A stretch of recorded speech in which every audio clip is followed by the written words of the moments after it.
Ito guys, yung pangalawa namin hinuhukay guys.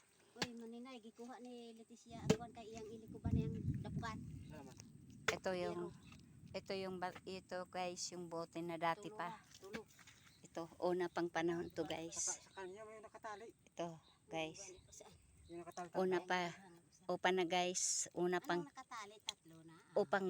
una pang bato yan Hiniwalay guys. sa akin yun. Yan. Yung nakatali Yan. sa gilid sa kanya yung tatlo. Ito yung ginagawa namin kasi guys, yung buaya, sekreto siyang nakatingin dyan sa hinuhukay namin dyan. Sa lugar na yan, sekreto siyang nakatingin dyan. Kaya dyan namin hinukay. O, yan. Aro yan, aro. Ngayon, ito may nakalagay dyan na buti. Siguro habang naglilibing sila ng mga bagay na yan,